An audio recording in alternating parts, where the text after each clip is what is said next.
अस्सलाम वालेकुम जी। Welcome to week 22 day 2। उम्मीद है आप सब खैरियत से होंगे, ठीक ठाक होंगे। अच्छा जी, ये वीक 22 और डे 2 भी है और आपके इस कोर्स का आखिरी लेक्चर भी है, क्योंकि इसके बाद जो नेक्स्ट वीक है वो आपकी एग्ज़ाम की प्रिपरेशन के लिए है। उसमें आप लोग तैयारी करेंगे, आपको उसमें टाइम दिया जाएगा, क्योंकि मंडे वाले दिन उसके बाद 11 तारीख को जो है वो आपका एग्ज़ाम है। ठीक है जी, तो शुरू करते हैं जी अपना आज का लेक्चर। आज के लेक्चर के मैंने आपको बताया हुआ है दो मेन एजेंडे हैं, बल्कि तीन कर लें। सबसे पहले तो अभी हमने अपना जो एमपीएलएस पढ़ना शुरू किया हुआ है उसे हम कंप्लीट करेंगे। एमपीएलएस क्या होता है, उसकी बेसिक कॉन्फ़िगरेशन, इम्प्लीमेंटेशन, वेरिफिकेशन कैसे करते हैं, वो कल के लेक्चर तक हमने देख ली थी। आज हम एमपीएलएस की एक एप्लीकेशन पढ़ेंगे, और वो भी याद रखिएगा, ये जो मैं आपको एमपीएलएस की एप्लीकेशन करवा रहा हूँ ये इसकी बिल्कुल बेसिक है, फंडामेंटल है।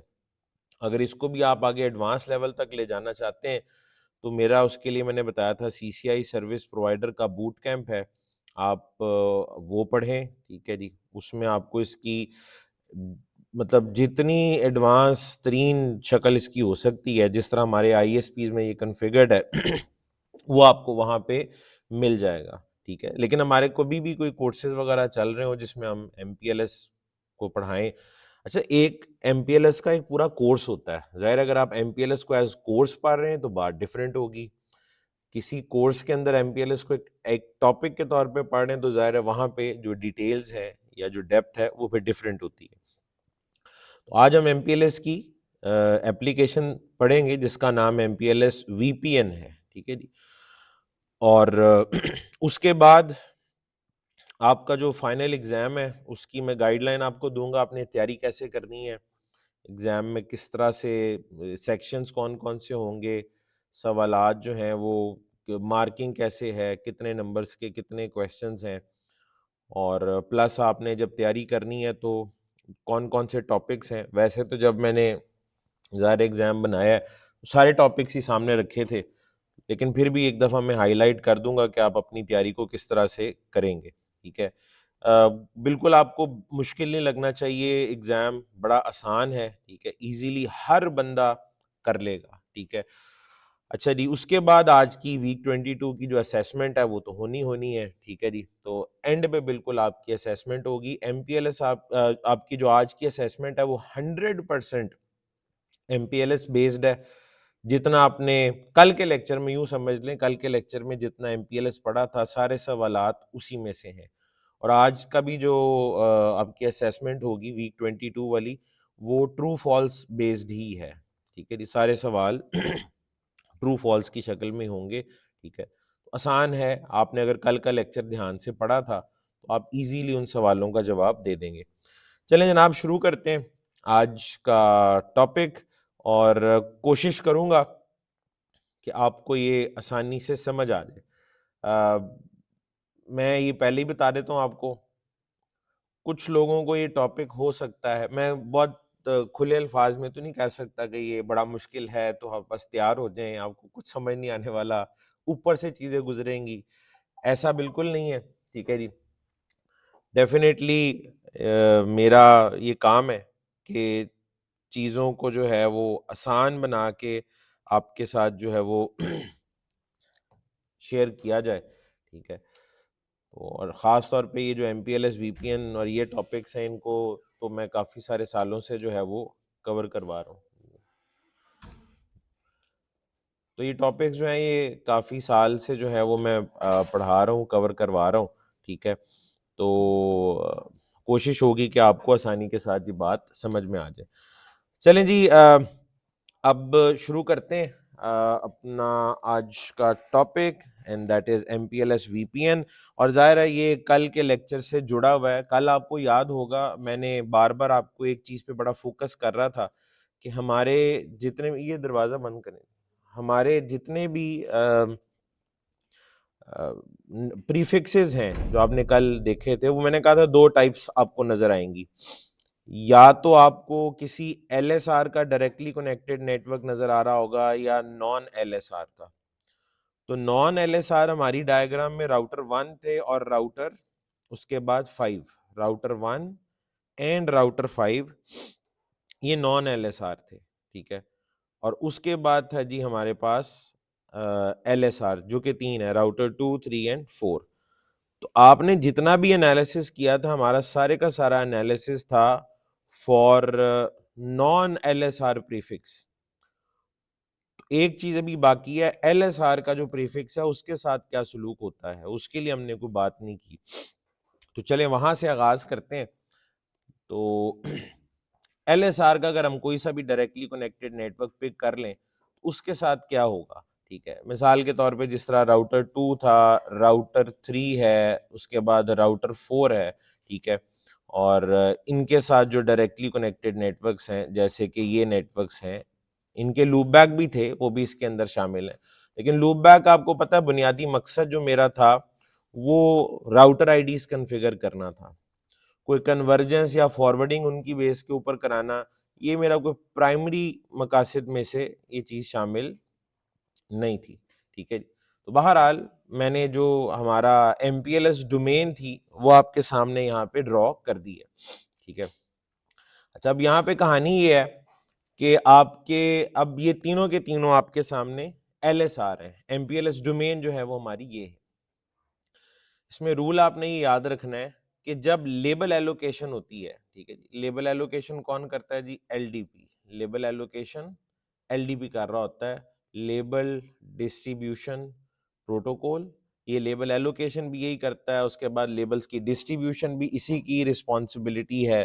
फिर लेबल को रिटेन भी करता है, एक तरफ से लेबल एडवर्टाइज होता है, दूसरी तरफ से लेबल जो है वो रिसीव किया जा रहा होता है, रिटेन किया जा रहा होता है। ये सारा काम LDP का है, ठीक है जी। तो राउटर 2, अच्छा आप लोग ये आवाज फिर इसकी बंद कर दें, मुझे फिर डिस्टर्बेंस होगी, ठीक है जी। तो ये इसको बंद रखें, आवाज बंद रखें, स्क्रीन आप वहीं से देखें। ओके, तो राउटर 2, 3 एंड 4, ठीक है जी। और ये आपके LSR, इनके जो प्रीफिक्सेस हैं, ठीक है जी। हर LSR, अब ये अहम जुमला है, हर LSR अपने डायरेक्टली कनेक्टेड प्रीफिक्सेस के लिए, हर LSR अपने डायरेक्टली कनेक्टेड प्रीफिक्सेस के लिए जो लेबल वैल्यू एलोकेट करता है या जो लेबल असाइन करता है, याद है ना, 2 स्टेप्स हैं, पहला लेबल एलोकेशन है, उसके बाद लेबल डिस्ट्रीब्यूशन होती है, ठीक है। तो यहां पे भी किसी एक प्रीफिक्स को पकड़ लेना चाहिए। मैंने आपको कहा था पूरा राउटिंग टेबल उठा के अगर आप समझने की कोशिश करेंगे तो कुछ भी समझ नहीं आना। तो लेट्स से ये 40 वाले नेटवर्क को पिक कर लेते हैं हम, जिस तरह कल 50 वाले नेटवर्क का एनालिसिस किया था, फिर 10 वाले नेटवर्क का एनालिसिस किया था, उसी तरह अब ये 40 वाला नेटवर्क है, ठीक है जी। तो ये जो 40 वाला हमारा नेटवर्क है, ये राउटर 4 का डायरेक्टली कनेक्टेड है। तो हर LSR अपने डायरेक्टली कनेक्टेड को जो लेबल एलोकेट करता है या जो लेबल असाइन करता है, वो एक स्पेशल लेबल होता है, खास लेबल होता है, ठीक है जी। अच्छा, अब खास या स्पेशल लेबल्स की अगर हम बात करें तो आपके ज़हन में वो जो रिजर्व्ड रेंज ऑफ लेबल्स है जो कि 0 से लेकर 15 तक थी, 0 से लेकर 15 तक थी, उनमें से फिर कोई लेबल असाइन होना चाहिए जी, बिल्कुल ऐसा ही है। तो हर LSR अपने डायरेक्टली कनेक्टेड प्रीफिक्सेस के लिए जो लेबल एलोकेट करता है या जो लेबल असाइन करता है, उस लेबल की वैल्यू तो होती है 3। लेबल वैल्यू क्या है? 3। लेकिन ये नंबर आपको कभी नजर नहीं आएगा, ये आपको लेबल इंफॉर्मेशन बेस में, लेबल टेबल में, ठीक है जी, या नीचे आप फिब में आ जाएं या एल फिब में आ जाएं, आपको ये वहां पे दिखाई नहीं देगा। इसकी जगह इसका अंग्रेजी में एक नाम भी रखा हुआ है, इस लेबल का एक नाम अंग्रेजी में रखा हुआ, और वो नाम है इम्प्लिसिट इम्प्लिसिट नल। इम्प्लिसिट नल। आप में से अब कुछ लोगों ने शायद जब आप कल लिब देख रहे हो, label information base, label table, तो बार बार हमारी नजर पड़ रही थी इस लफ्ज के ऊपर, अक्सर प्रीफिक्स के सामने ये लिखा होता था इम्प्लिसिट नल, ठीक है जी। और मैंने कल बातों बातों में जिक्र भी किया था कि इसको देखेंगे हम आगे जाके, और मैंने ये भी आपको कहा था कल, जब आपको याद है मैंने पूरा राउटिंग टेबल लिख दिया था आपके सामने, उसमें 14 प्रीफिक्सेस थे, और 14 प्रीफिक्सेस में मैंने नंबर लिखे थे इस तरह 30, ठीक है जी, कहीं 40, 50, इस तरह के नंबर थे सारे के सारे, ठीक है। तो मैंने आपको कहा था गुजारे के लिए, आज का दिन निकालने के लिए, बात को समझने के लिए मैं ये लेबल लगा रहा हूं, लेकिन इसमें गलती है, इसको फाइन ट्यूनिंग की जरूरत है। वो फाइन ट्यूनिंग ये थी कि भाई कल जो 14 प्रीफिक्सेस आपने देखे थे उसमें क्या एलएसआर के डायरेक्टली कनेक्टेड नहीं थे? उसमें आप सीधा सीधा यहाँ पे हिसाब लगा लें। खैर यहाँ पे अगर आप देखें तो राउटर 2 और 4 के साथ एक और नेटवर्क भी डायरेक्टली कनेक्टेड है ना, जो 1 की तरफ जा रहा है और 4 वाला 5 की तरफ जा रहा है, वो भी तो शामिल है। इन सारों को अगर हम काउंट कर लें, गिन लें, ठीक है, तो ये कितने के बन जाते हैं? चारों के चारों वैन लिंक आपके बन जाते हैं, 3 लैन बनते हैं, 3 आपके लूप बैक बनते हैं, ठीक है जी। 3 लैन 3 लूप बैक कितने हो गए? 6 ये हो गए, 4 आपके वैन हो गए, तो 10। तो 14 में से 10 तो प्रीफिक्स आपके ऐसे हैं जिनके लिए इम्प्लिसिट नल जो है वो लोकल लेबल असाइन होना चाहिए। वो इसलिए टेबल में बार बार कई जगहों पे आपको दिखाई दे रहा था, ठीक है जी। तो मैंने तो कल इम्प्लिसिट नल वहां पे नहीं लिखा हुआ था, मैंने तो कोई ये 3 लिखा ही नहीं था टेबल में, हम तो 16 एंड अबव गए थे ना। मैंने कल ये बता दिया था कि इसमें थोड़ी फाइन ट्यूनिंग की गुंजाइश है, ठीक है, थोड़ा सा मैं गलत काम कर रहा हूँ, गलत लेबल लिख रहा हूँ, लेकिन वो कल की हद तक थे, क्योंकि कल हमारा फोकस पॉइंट ये वाले प्रीफिक्सेस तो थे ही नहीं, हमारा फोकस था पूरे का पूरा एक नॉन एलएसआर के डायरेक्टली कनेक्टेड के ऊपर। आज हम इसको जरा देख लेंगे। अच्छा, तो ये जो 3 लेबल है जिसका नाम इम्प्लिसिट नल है, और मैं आपको अभी बता चुका हूं, ये दोबारा ध्यान से सुन लें, ये जो इम्प्लिसिट नल है ये आपको नजर लिब में या फिब में या एल फिब में 3 से नहीं आता, बल्कि इसका नाम ही नजर आता है, इम्प्लिसिट नल दिखाई देता है। अच्छा, अब ये एक बात तो ये हो गई। अब यानी हर एलएसआर ने अपने डायरेक्टली कनेक्टेड के साथ क्या सलूक करना है? यही सलूक करना है। इसका मकसद अब क्या होता है, ये किस काम आता है, वो भी सुन लें, ठीक है जी। अब कहानी जी कुछ ऐसे है कि जाहिर है राउटर 2, राउटर 3 और राउटर 4, राउटर 2, राउटर 3 और राउटर 4 सब ने, अच्छा ये यहां पे एक और हो सकता है आपको कंफ्यूजन हो रही हो, वो भी आपने जरा ध्यान से इसको क्लियर कर लेना। 40 वाला नेटवर्क, भाई 40 वाला नेटवर्क राउटर 4 के साथ डायरेक्टली कनेक्टेड है ना, 3 और 2 के साथ तो नहीं है ना? नहीं है, ठीक है जी। राउटर 4 के साथ 40 वाला नेटवर्क डायरेक्टली कनेक्टेड है, लेकिन 3 और 2 के साथ तो नहीं है। लेकिन होगा तो उनके टेबल में भी, राउटर 2 के टेबल में भी 40 वाला नेटवर्क होगा, राउटर 3 के टेबल में भी 40 वाला नेटवर्क होगा, 4 के टेबल में भी होगा, सब में होगा, ठीक है।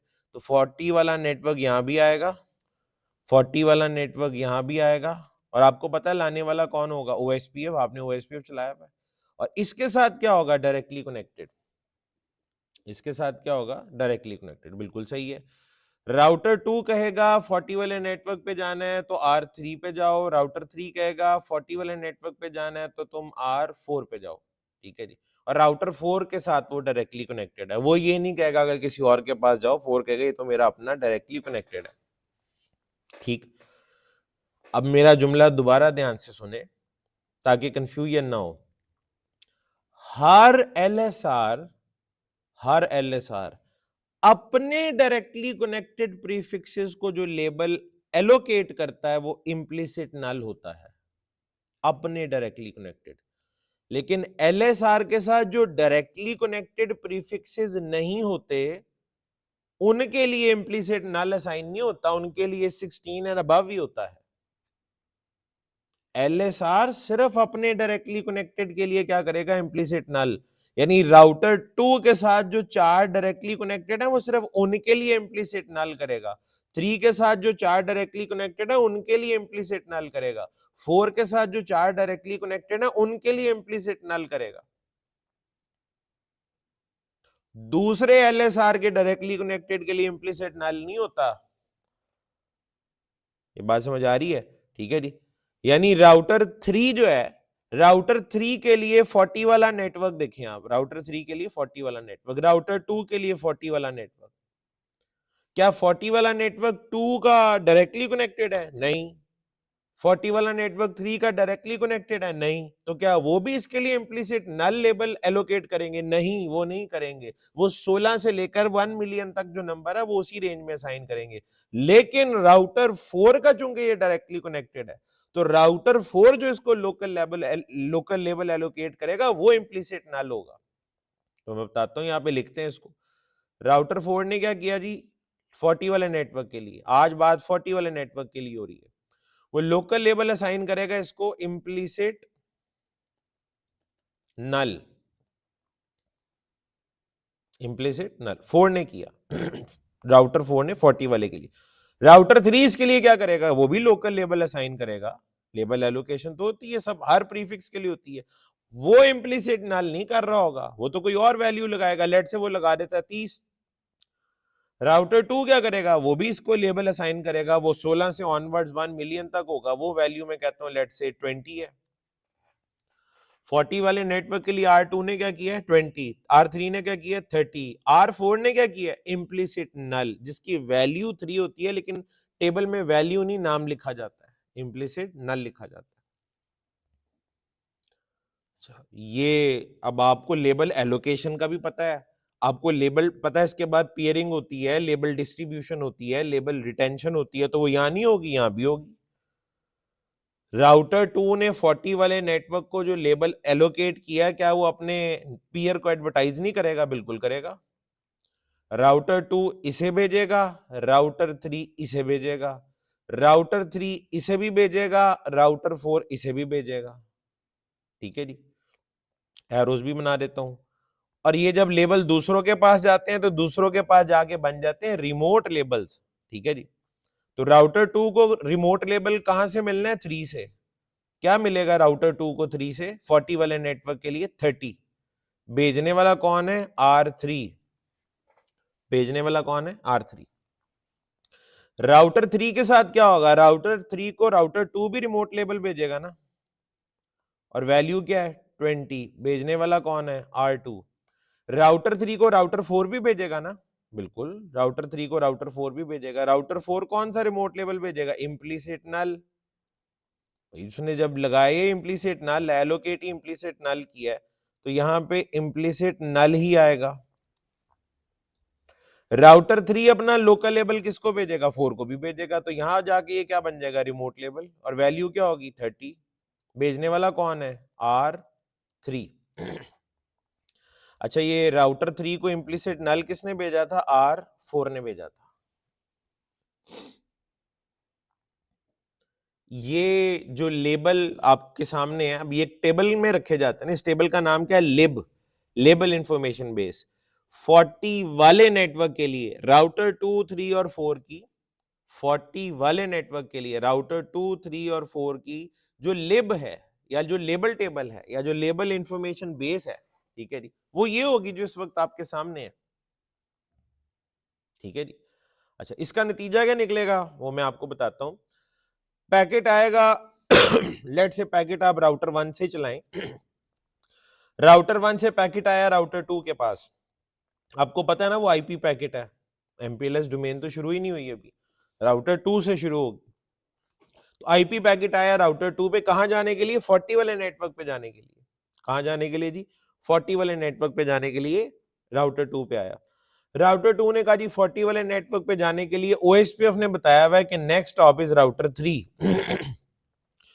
और राउटर 2 कहेगा चूंकि मैं एलएसआर हूं, मेरा फर्ज बनता है कि मैं ये देखूं कि राउटर 3 जो कि मेरा नेक्स्ट स्टॉप है 40 वाले नेटवर्क के लिए, तो क्या राउटर 3 पे 40 वाले नेटवर्क के लिए जब मैंने पैकेट भेजना है तो मेरे पास क्या लेबल है या नहीं है? तो राउटर 3 ने राउटर 2 को कहा हुआ है कि जब 40 वाले नेटवर्क के लिए पैकेट भेजोगे तो 30 का लेबल लगा के भेजना। तो इसका मतलब है राउटर 2 30 का लेबल लगाएगा और ट्रैफिक राउटर 3 पे भेज देगा।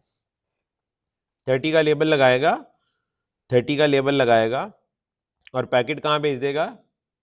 राउटर 3 पे। ले जी, पैकेट राउटर 3 पे आ गया। राउटर 3 को जो पैकेट मिलेगा, राउटर 3 को जो पैकेट मिलेगा, वो पैकेट जो है वो आपका लेबल्ड पैकेट होगा। ठीक है जी, और लेबल्ड पैकेट आपको वैसे तो पता है एलफिब में चेक होता है, वो सब कर चुके हैं आप। ठीक है, तो राउटर 3 पे लेबल्ड पैकेट आएगा, वैल्यू क्या होगी 30। सही हो गया।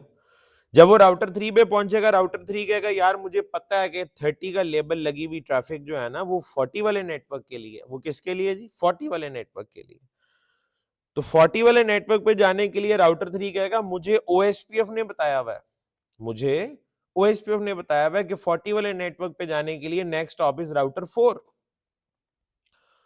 फिर राउटर 3 कहेगा यार चूंकि मैं एक एलएसआर हूं तो मेरा फर्ज बनता है कि मैं लेबल देखूं कि राउटर 4 पे जाने के लिए क्या मेरे पास कोई लेबल है या नहीं है। तो उसने अपने लेबल टेबल पे जब नजर डाली तो राउटर 4 ने उसको क्या कहा था लेबल के लिए? इम्प्लिसिट नल।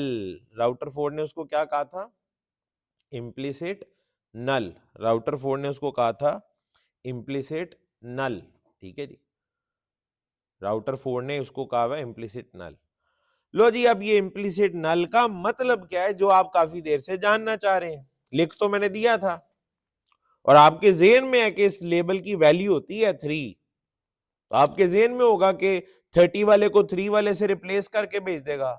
ऐसा बिल्कुल भी नहीं है। इम्प्लिसिट नल का एक खास मतलब है, इम्प्लिसिट नल का एक खास मतलब होता है, ये एक इशारा है, इन दोनों के आपस में कोड वर्ड में बातें करने का एक तरीका है। It is pre defined. ये मैंने और आपने डिफाइन नहीं करना कि अगर इम्प्लिसिट नल आपके एलडीपी पीयर ने कहा है इम्प्लिसिट नल तो हम अपनी मर्जी करेंगे, नहीं, इट इज प्री डिफाइंड। और पता है क्या डिफाइन हुआ हुआ है? डिफाइन ये हुआ हुआ है लेबल स्टैक। अब आप समझते होंगे लेबल स्टैक, लेबल स्टैक तब होता है जब मल्टीपल लेबल लगे होते हैं।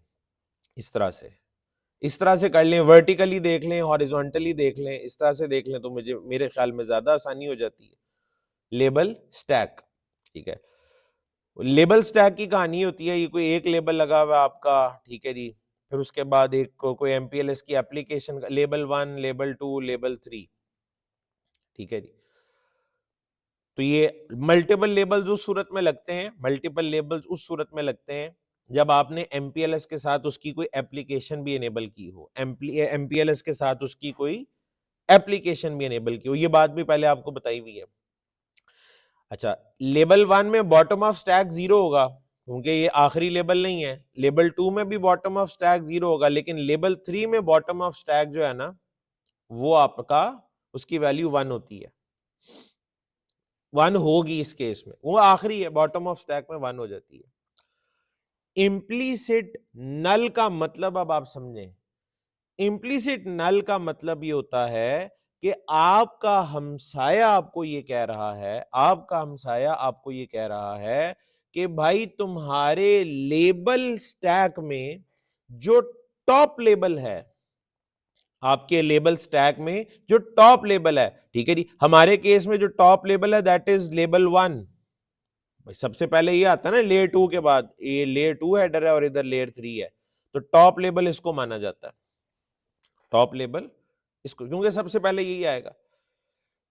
तो आपका हमसाया आपको इम्प्लिसिट नल कह के ये कह रहा है कि आपके लेबल स्टैक में जो टॉप लेबल है उसे उतार दो, रिमूव कर दो।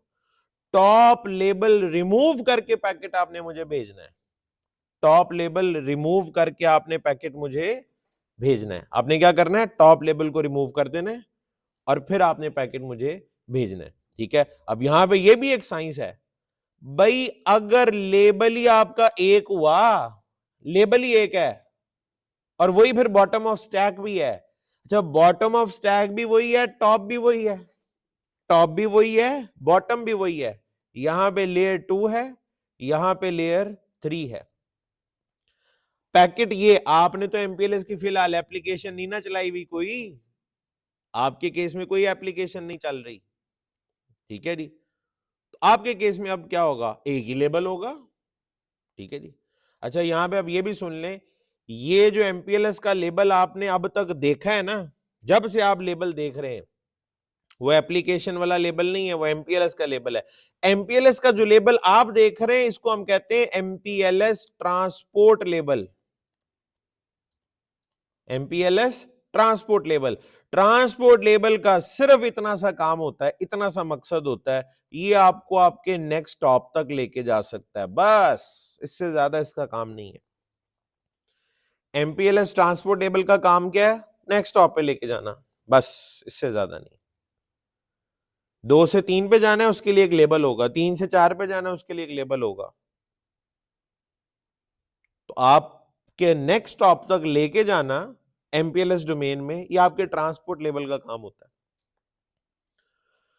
जो आपकी एमपीएलएस की एप्लीकेशंस है उनका काम ट्रांसपोर्ट करना तो नहीं है ना, उनके तो अलग मकासद होंगे।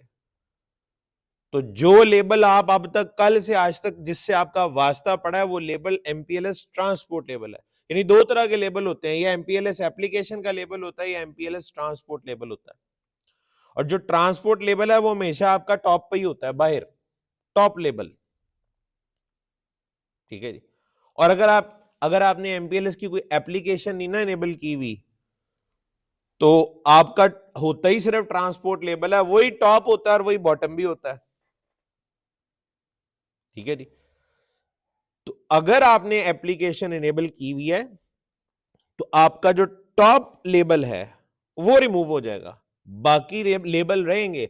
जो एमपीएलएस की एप्लीकेशन वाले लेबल हैं वो रहेंगे, ट्रांसपोर्ट लेवल जो वाला लेबल है वो रिमूव हो जाएगा। लेकिन अगर एमपीएलएस की एप्लीकेशन ही नहीं चलाई हुई, ट्रांसपोर्ट लेबल ही आपका टॉप है, वही आपका बॉटम है, तो इन दैट केस क्या होगा? उसने तो आपको यही कहा था कि आपने क्या करना है, पूरे का पूरा आपने टॉप लेबल उतार देना है। इस केस में आपका टॉप लेबल अकलौता एक ही लेबल है, वही रिमूव हो जाएगा, खत्म। हमारे केस में एक एक लेबल ही लग रहा है ना, next top, next top, next top. तो अगर आपके नेबर ने आपको यह कह दिया इम्प्लिसिट नल, तो आपने उसका मतलब क्या होता है? टॉप लेबल रिमूव करके मुझे आगे जाना पड़ेगा। तो आपका लेबल ही एक है और वही टॉप है, आप उसे रिमूव करके आगे जाएंगे। इसका मतलब ये हुआ आपके केस में, हमारे केस में ट्रैफिक जब राउटर 3 से 4 पे जाएगी तो उस पे लेबल नहीं होगा, आईपी पैकेट जाएगा। ये राउटर 2 से 3 पे क्या आया? लेबल पैकेट, 30 का लेबल लगा हुआ था। 30 से जो 4 पे गया उसमें क्या हुआ? उसने कहा था टॉप लेबल उतार देना, तो टॉप लेबल आपका बॉटम लेबल भी था, तो पूरे का पूरा एमपीएलएस का हेडर ही उतर गया ना फिर तो। एमपीएलएस का हेडर आप राउटर 3 पे छोड़ के 4 पे जाएंगे और 4 को जो पैकेट मिलेगा वो आईपी पैकेट होगा। अब आप कहेंगे इससे फायदा क्या हो गया? यकीन करें, अगर जब तक एमपीएलएस की एप्लीकेशन नहीं ना चल रही तब तक इसका कोई फायदा नहीं है। फायदा होता है एमपीएलएस की एप्लीकेशन के केस में। अब आपको समझाता हूं मैं इसको, इसका एक्चुअल बेनिफिट समझाता हूं क्या है। हमारे केस में फायदा कुछ नहीं है, हमारे केस में कुछ हमने खास अचीव नहीं किया, क्योंकि ये डिजाइन किया ही एमपीएलएस एप्लीकेशन के हवाले से। जाहिर है एमपीएलएस चल रहा है और उसकी एप्लीकेशन नहीं चल रही, ये तो हो नहीं सकता। एमपीएलएस अपनी एप्लीकेशंस की वजह से पॉपुलर है, उसी की वजह से चलाया जाता है, तो एप्लीकेशन तो प्रैक्टिकली चल ही रही होगी। अब आप ध्यान से एक चीज सुने, मैं आपको बार बार कहता आया हूं कि हम ये जो एमपीएलएस चला रहे हैं ये सर्विस प्रोवाइडर नेटवर्क में चलेगा। जिस तरह हमारे केस में राउटर 2 है, राउटर 3 है, राउटर 4 है, ये हमारी एमपीएलएस डोमेन भी है और ये सर्विस प्रोवाइडर नेटवर्क भी है। सर्विस प्रोवाइडर नेटवर्क की अपनी कुछ टर्मिनोलॉजीज होती हैं, ठीक है। जैसे कि आप राउटर 2 को एज एलएसआर कहते हैं ना, राउटर 4 भी आपका इस केस में एज एलएसआर बनता है, और राउटर 3 को आप ऑर्डिनरी एलएसआर कहते हैं। और राउटर 2 भी आपका एज था, राउटर 4 भी आपका एज था। इनग्रेस और इग्रेस मैंने आपको बताया था ये फिक्स नहीं होता, ये डिपेंड करता है कि आपकी एलएसपी कहां से कहां बन रही है, आपका फ्लो किधर है, ठीक है जी। आप 50 वाले नेटवर्क की तरफ जा रहे हैं तो 2 इनग्रेस होगा, 4 इग्रेस होगा। आप 10 वाले नेटवर्क की तरफ जा रहे हैं तो 4 इनग्रेस होगा और 2 इग्रेस होगा। तो ये रिलेटिव होता है कि आपने जाना कहां पे है, ठीक है जी। अच्छा, ये एमपीएलएस डोमेन की टर्मिनोलॉजीज है। अगर हम सर्विस प्रोवाइडर नेटवर्क के हवाले से बात करें तो ये जो राउटर 2 है ना, इसको हम कहते हैं प्रोवाइडर एज राउटर। राउटर 4 भी हमारा क्या कहलाएगा? Provider edge router. और ये जो राउटर 3 है, इन राउटर्स को हम प्रोवाइडर राउटर कहते हैं। प्रोवाइडर एज वो राउटर होता है जो कस्टमर के साथ कनेक्ट हो रहा हो, ठीक है जी। जाहिर कस्टमर तो आपका आईपी डोमेन में ही होगा, ठीक है जी। यहाँ पे कस्टमर, यहाँ पे आपका कस्टमर, ठीक है जी। यहाँ पे आईपी डोमेन चल रही होगी, आईपी डोमेन, इधर भी आईपी डोमेन। तो ये जो राउटर 2 है या राउटर 4, इस केस में ये प्रोवाइडर एज राउटर भी कहलाएंगे। ठीक है जी, अगर आप सर्विस प्रोवाइडर की टर्मिनोलॉजीज में बात करें तो इनको हम प्रोवाइडर एज राउटर कहते हैं। तो आपके इस केस में 2 प्रोवाइडर है और एक पी राउटर है। ठीक है, प्रोवाइडर राउटर है। प्रोवाइडर राउटर वो है जो प्रोवाइडर एज को आपस में कनेक्ट करता है, लेकिन खुद ये कस्टमर के साथ डायरेक्टली कनेक्टेड नहीं होता। ठीक है जी, एमपीएलएस की जितनी भी एप्लीकेशंस हैं, एमपीएलएस की जितनी भी एप्लीकेशंस हैं, उनका बेनिफिशियरी कौन होएगा? कस्टमर। एमपीएलएस की एप्लीकेशंस का फायदा कौन उठाएगा? वो किसके लिए होंगी? कस्टमर के लिए होंगी। तो आपने याद रखना है, एमपीएलएस की कोई भी एप्लीकेशन हो वो हमेशा provider edge to provider edge चलती है। Provider edge to provider edge configure होती है। ठीक है जी, कोई भी, जैसे हमने आज एमपीएलएस वीपीएन पढ़ना है, हमें अभी नहीं पता वो क्या होता है, लेकिन नाम तो चले पता है ना, एमपीएलएस वीपीएन। तो वो एमपीएलएस वीपीएन राउटर 2 से राउटर 4 के दरमियान कॉन्फ़िगर होगा। उसकी कॉन्फ़िगरेशन दोनों प्रोवाइडर एज के दरमियान होगी, राउटर 2 टू राउटर 4। एमपीएलएस की तमाम applications provider edge to provider edge चलती हैं, कस्टमर टू कस्टमर, क्योंकि प्रोवाइडर एज अल्टीमेटली कस्टमर से कनेक्ट होता है। तो provider edge to provider edge उनकी कॉन्फ़िगरेशन होगी। ठीक हो गया? अच्छा, अब देखें, अब आपने एमपीएलएस भी चलाया, उसके ऊपर एमपीएलएस की एप्लीकेशन भी चला दी। ठीक है, मैं कहता हूं ये आपका इनग्रेस पॉइंट है, यहां से आपने एंटर होना है, PE1 भी कह देते हैं इसको, और ये PE2। PE1 से एंटर होके PE2 से बाहर निकलना आपने, PE1 से एंटर होके PE2 से बाहर निकलना है। एमपीएलएस की जो एप्लीकेशन है, लेट से एमपीएलएस वीपीएन, मैं कहता हूं उसका एक लेबल होगा। ठीक है, आपका डेटा, ठीक है जी, ये आपका पैकेट आया, एक कस्टमर की एक ब्रांच से दूसरी ब्रांच की तरफ उसने जाना है। ठीक है जी, मैं कहता हूं यहां पे, अच्छा वहां प्रोवाइडर एज है तो यहां कस्टमर एज होता है, सीई। इधर PE2 है तो इधर CE2 कर लें। तो कस्टमर एज से कस्टमर एज की तरफ ही पैकेट जाना है ना।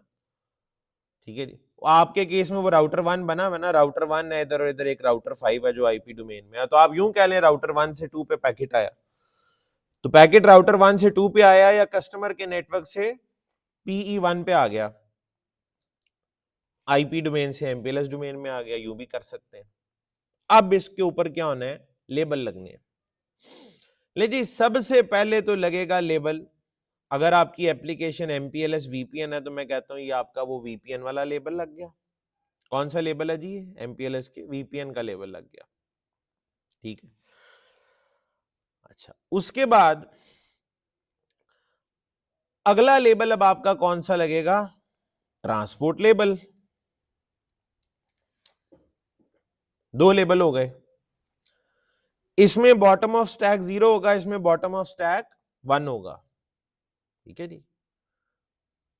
ट्रांसपोर्ट लेबल का काम क्या होता है? मैंने क्या बताया था, ट्रांसपोर्ट लेबल का काम सिर्फ इतना सा होता है कि वो आपको आपके नेक्स्ट स्टॉप पे लेके जा सकता है। ट्रांसपोर्ट लेबल का काम आपको आपके सिर्फ नेक्स्ट स्टॉप पे लेके जाना है। ठीक है जी, और एप्लीकेशन कहां पे चलती है? Edge to as.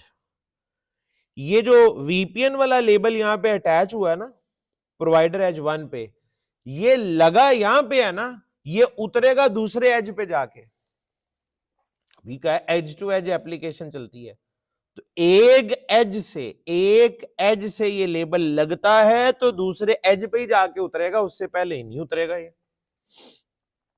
Provider as 1 ने, PE1 ने ये वीपीएन वाला लेबल लगाया तो PE2 इस लेबल को उतारेगा, वो इसे डीकैप्सुलेट करेगा, रास्ते में कोई और नहीं इसको छेड़ेगा, क्योंकि एप्लीकेशन तो चलती ही एज टू एज है। दरमियान में पूरे नेटवर्क को कुछ पता नहीं होगा अंदर क्या चल रहा है, अंदर क्या छुपा हुआ है। ठीक है जी, ले जी, राउटर 2 ने अब क्या कर दिया जी? 2 लेबल लगा दिए आपकी कॉन्फ़िगरेशन की वजह से, क्योंकि आपने एमपीएलएस प्लस एमपीएलएस की एप्लीकेशन चलाई थी, तो एक एप्लीकेशन का लेबल होगा और एक एमपीएलएस का ट्रांसपोर्ट लेबल होगा। तो ट्रांसपोर्ट लेबल आपको ये बताएगा ना कि आपने राउटर 2 से 3 पे जाना है। भाई रास्ता तो ये है ना, जंप लगा के उड़ के उसने राउटर 2 से 4 पे तो नहीं चला जाना। तो राउटर 2 का नेक्स्ट स्टॉप तो राउटर 3 ही है। तो ट्रांसपोर्ट लेवल का काम क्या होगा, 2 से 3 पे जाना।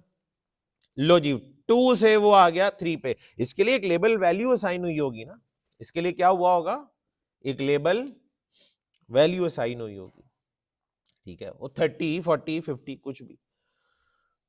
तो राउटर 2 ने ट्रांसपोर्ट लेबल लगाया, वो राउटर 2 से 3 पे आ गया, 3 ने कहा हुआ था आपने ये लेबल लगाना है। ठीक है जी, तो राउटर 2 से 3 पे पहुंच गया। ठीक है जी, जब वो 3 पे पहुंचा तो आपके ट्रांसपोर्ट लेबल का काम तो खत्म हो गया ना। अच्छा, मैं इसकी वैल्यू लिख दूं एक 30, लेट्स से इस लेबल की वैल्यू 30 है।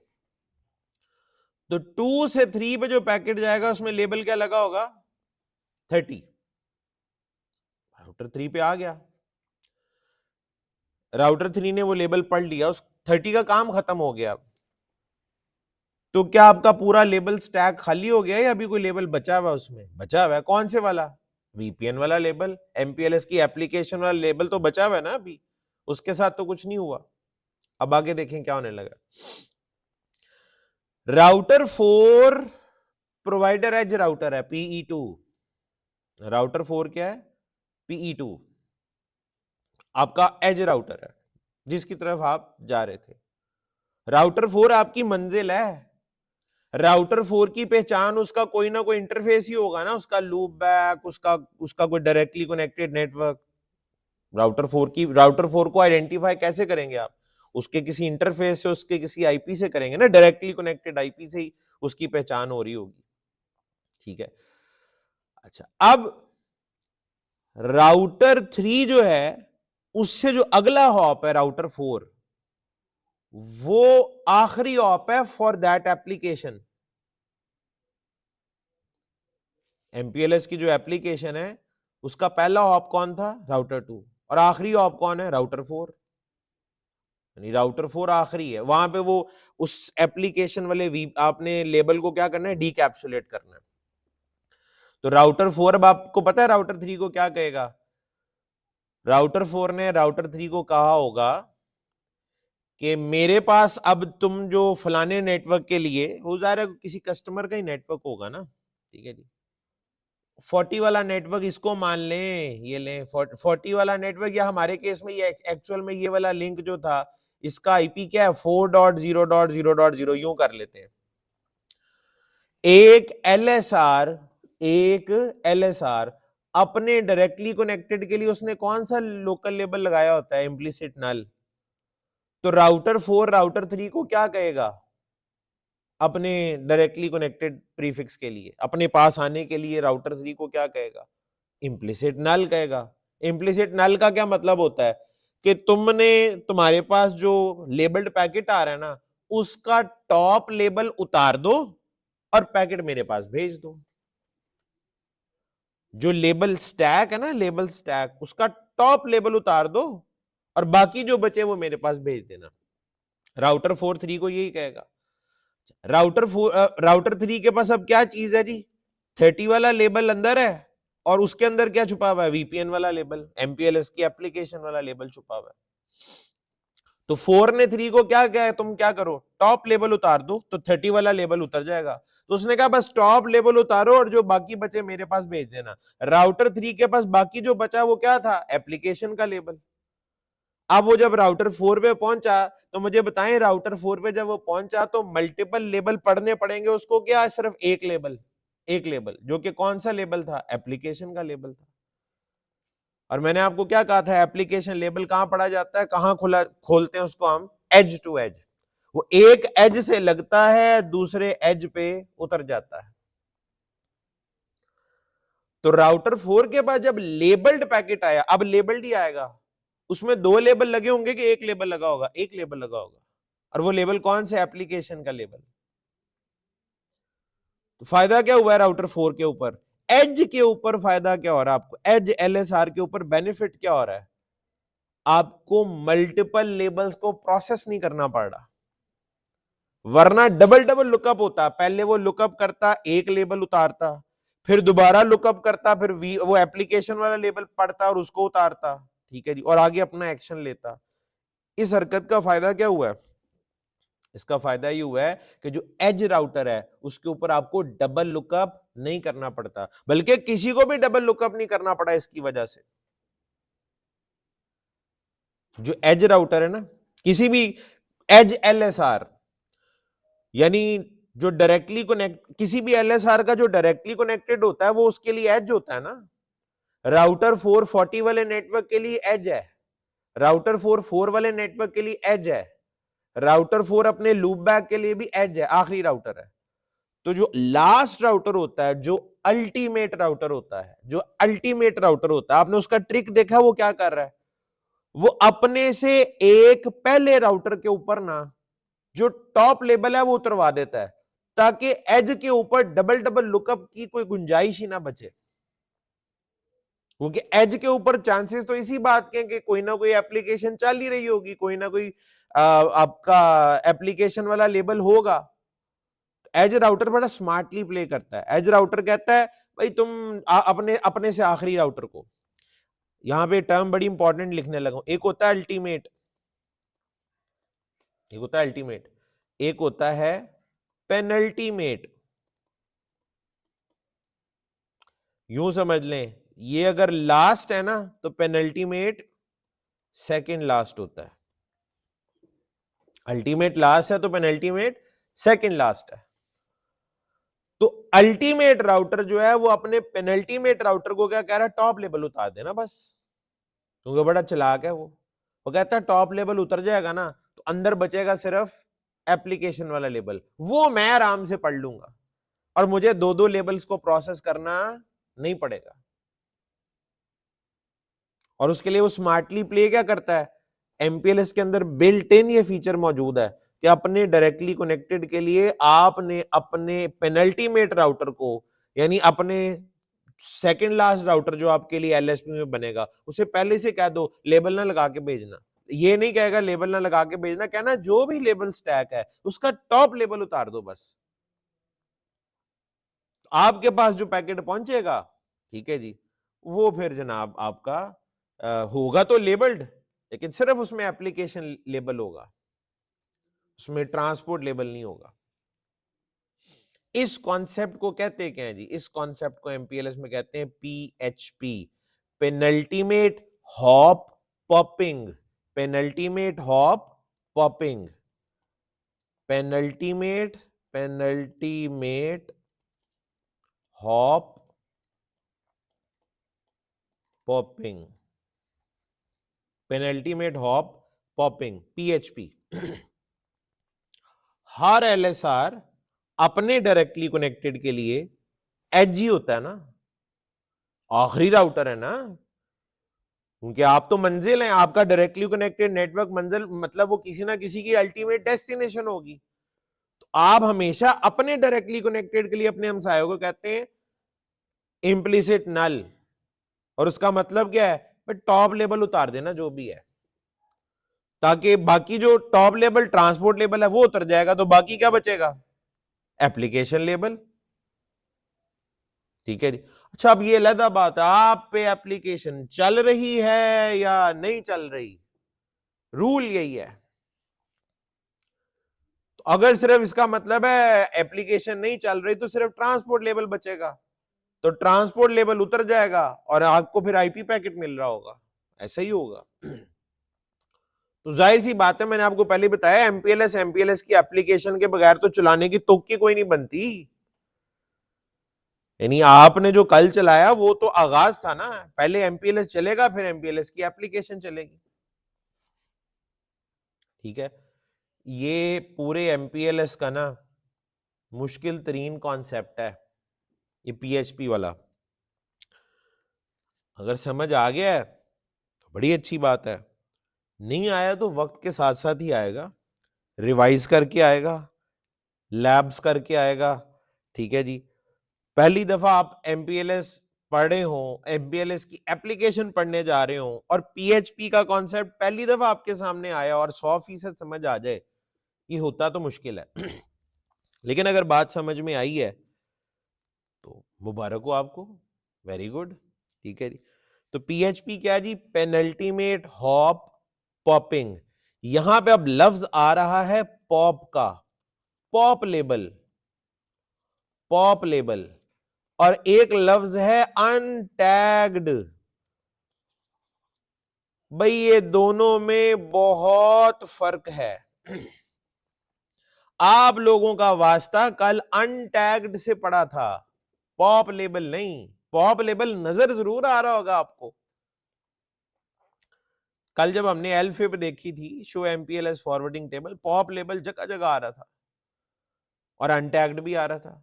तो अनटैग्ड और पॉप लेबल में फर्क क्या? भाई मैं अगर इंटरव्यू ले रहा हूं किसी बंदे का एमपीएलएस का, तो मैं तो जरूर पूछूंगा कि पॉप लेबल में और अनटैग्ड में क्या फर्क होता है। तो याद रखें, अनटैग्ड के केस में ना, अनटैग का मतलब होता है पूरे का पूरा लेबल स्टैक ही उड़ा दो, पूरे का पूरा लेबल स्टैक। भाई 50 लेबल भी लगे हुए हैं ना, सब उतार के मुझे देना, मुझे आईपी पैकेट चाहिए। अनटैग का मतलब होता है, आपका हमसाया कह रहा है मुझे लेबल्ड पैकेट नहीं आईपी पैकेट चाहिए, अनटैग कर दो, लेबल स्टैक ही पूरा खत्म कर दो। 10 लेबल भी तुम्हारे लगे हुए, मुझे एक भी नहीं चाहिए। और पॉप लेबल में क्या होता है? पॉप लेबल के अंदर होता है सिर्फ टॉप वाला लेबल उतारने, बाकी नहीं उतारने। पॉप लेबल में सिर्फ टॉप लेबल उतरता है और अनटैग में पूरा लेबल स्टैक ही उड़ जाता है। तो कल हो रहा था अनटैग। क्यों? आप एमपीएलएस डोमेन से बाहर निकल के आईपी डोमेन में जा रहे थे, तो आईपी डोमेन में लेबल का तो लेना देने कोई नहीं है। तो जब भी आप किसी नॉन एलएसआर के डायरेक्टली कनेक्टेड की तरफ जा रहे होते हैं तो अनटैग होता है, और जब आप एलएसआर के डायरेक्टली कनेक्टेड की तरफ जा रहे होते हैं तो पॉप टैग होता है, और वो पॉप टैग भी एक राउटर पहले ही हो जाता है, पेनल्टीमेट राउटर के ऊपर। पॉप टैग कहां पे होता है? पेनल्टीमेट राउटर के ऊपर। एलएसआर जिसकी तरफ जा रहे हैं, जिसका डायरेक्टली कनेक्टेड है, उससे एक राउटर से पहले पहले ही आप क्या करेंगे? टॉप लेबल उतारेंगे, बाकी का जो बचा होगा, अब वो चाहे आईपी पैकेट बचे, अब वो चाहे लेबल्ड पैकेट बचे, एप्लीकेशन चल रही होगी तो लेबल्ड पैकेट ही बचेगा, वो आगे आप अपने एलएसआर को दे देंगे, एज एलएसआर को दे देंगे। तो उसे सिर्फ और सिर्फ एप्लीकेशन लेबल को प्रोसेस करना पड़ेगा, ट्रांसपोर्ट लेबल को नहीं। तो पॉप लेबल का कॉन्सेप्ट जो है वो पीएचपी का नतीजा है, पेनल्टीमेट हॉप पॉपिंग का। यानी एज राउटर से एक राउटर, सेकंड लास्ट राउटर पे आपने सिर्फ टॉप लेबल उड़ा देना है, और वो ट्रांसपोर्ट वाला ही उड़ता है। तो बाकी क्या बचता है? Application label. और एप्लीकेशन लेबल किसके लिए होता है? एज के लिए होता है। वो एज उससे अपना बेनिफिट उठाएगा। ठीक है जी। तो अनटैग्ड क्या है? रिमूव कंप्लीट लेबल स्टैक और खालिस आईपी पैकेट दो। पॉप लेबल क्या है? सिर्फ पॉप लेबल में pop label removes only top label. Pop label में सिर्फ टॉप लेबल उड़ता है, अनटैग में पूरा लेबल स्टैक उड़ जाता है। दोनों में फर्क है।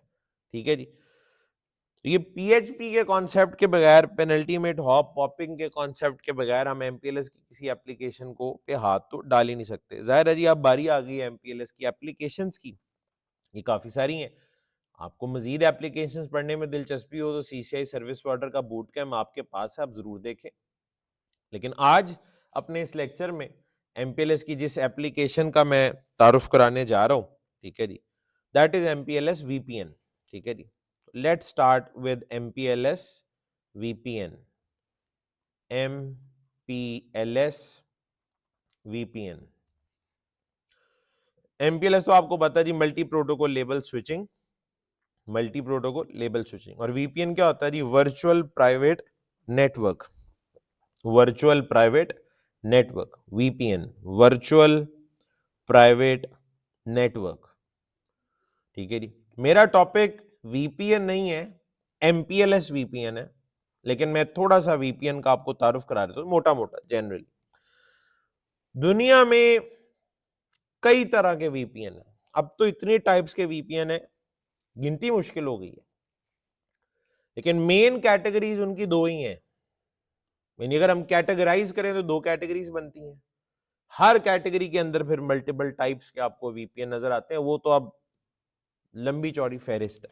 आपको पता है वीपीएन के नाम का एक पूरा सब्जेक्ट है सीसीएनपी सिक्योरिटी में, उसका आपको एग्जाम अलग से देना पड़ता है।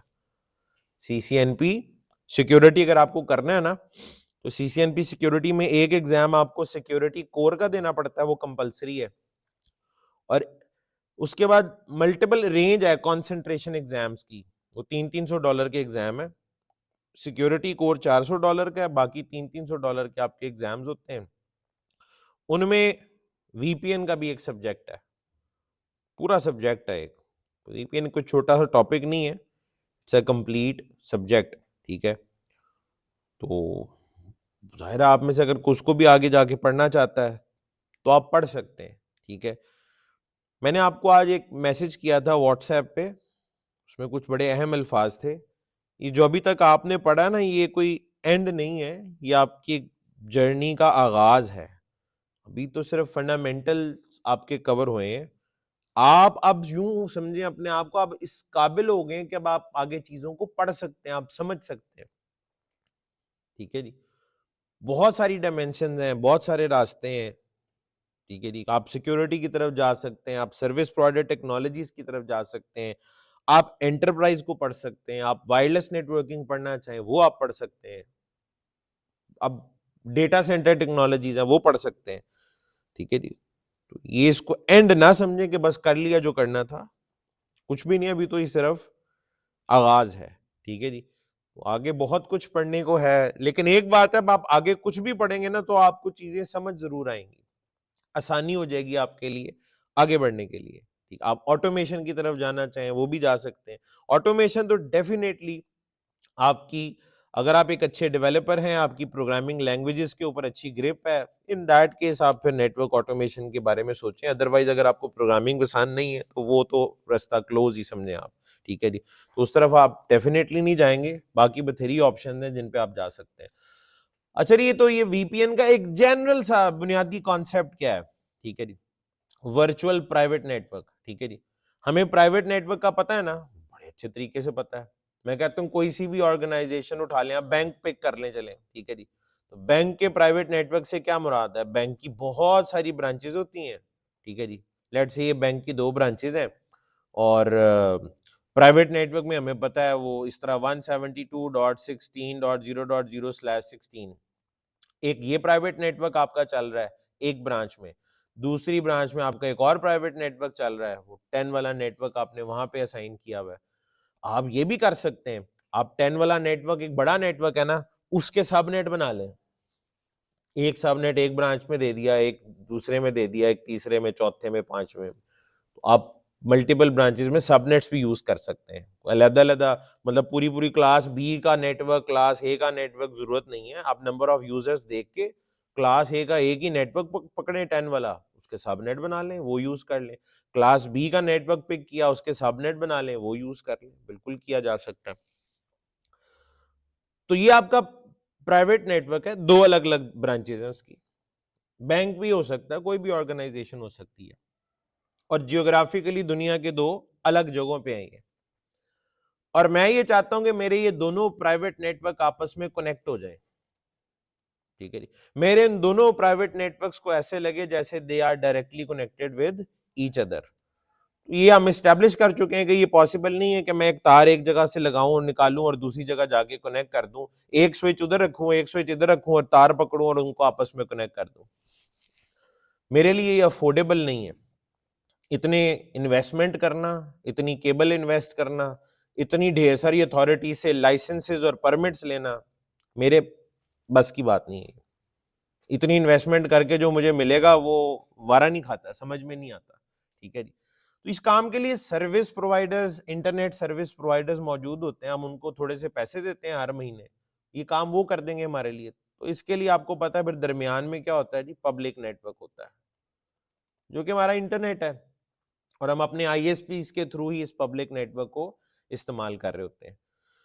तो वीपीएन का कॉन्सेप्ट ये है, वर्चुअल प्राइवेट नेटवर्क का कॉन्सेप्ट ये है कि आप अपने 2 प्राइवेट नेटवर्क्स को ओवर द पब्लिक नेटवर्क आपस में इस तरह से कनेक्ट करेंगे कि जैसे उन्हें लगेगा कि they are directly connected with each other.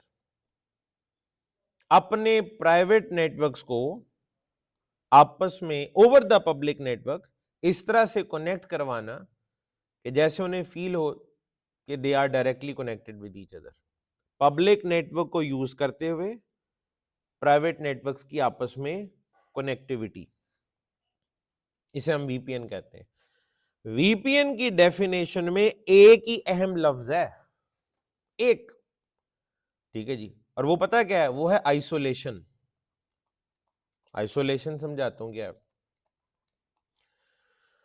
ये पब्लिक नेटवर्क का जब आप इस्तेमाल करेंगे तो किसी आईएसपी के थ्रू इस्तेमाल कर रहे होंगे ना, तो आईएसपी के जिस तरह आप कस्टमर है, तो आईएसपी अगर आपको एक वीपीएन बना के दे रहा है, यूं समझे एक टनल बना के दे रहा है, जिसमें वो आपको कहता है बस आपके प्राइवेट नेटवर्क की ट्रैफिक जो है ना वो इस टनल में से गुजरेगी, ठीक है जी, यानी इसकी ट्रैफिक यहां से निकलेगी और इधर पहुंच जाएगी, इसकी ट्रैफिक यहां से निकलेगी और इधर चली जाएगी।